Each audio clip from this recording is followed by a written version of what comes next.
Now here we have Google Analytics, and Google Analytics is awesome for figuring out what words people use, what combinations, keywords they use to find your site, so that you can figure out what words or what things to write posts on, or things that you might want to sell that you didn't think of before. Google.com/analytics, you go here, you click on Access Google Analytics. If you don't have an account already, go ahead and set up one. It's really easy. It's just a matter of linking your website to it. I actually show you how to do that in another section of the course. And once you're in your dashboard here, you get a number of different options on the left side.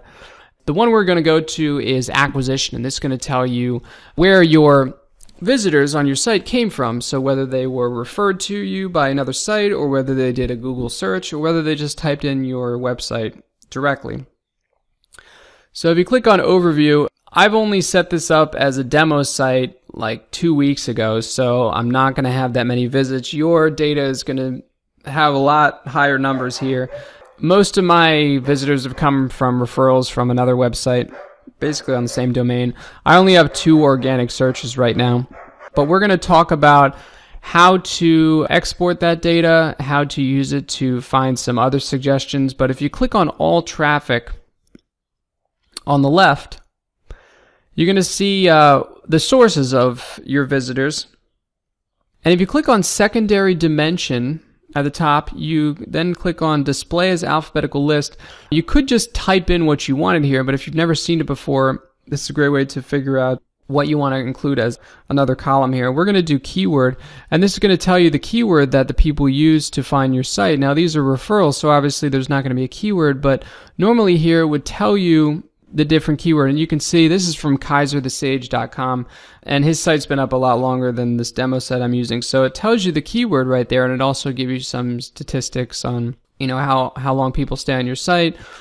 This is a great way of figuring out maybe words that you need to optimize for better on your page. Once you have a good list of keywords, you can export it as a CSV, basically an Excel spreadsheet.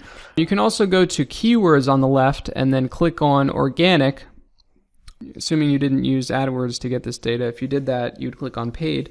If you wanted to export this data, you could do that also, same way you did with the traffic. And then once you have these Excel spreadsheets, if you go to adwords.google.com and you log in, and it's free to create an account.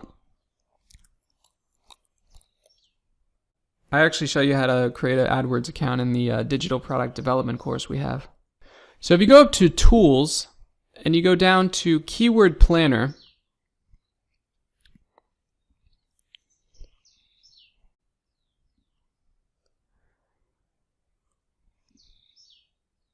you can click on Get Search Volume for a list of keywords. And you don't have to type in keywords here. You can upload these Excel spreadsheets or these CSVs that you downloaded from Google Analytics, which makes it a lot easier for Google AdWords to scan your keywords and saves you a lot of time in the process. So you would just click upload, and then it'll give you a list of suggestions. So that's a great way of figuring out even more keywords that you can use to create articles and things that you might want to sell or entice your visitors with.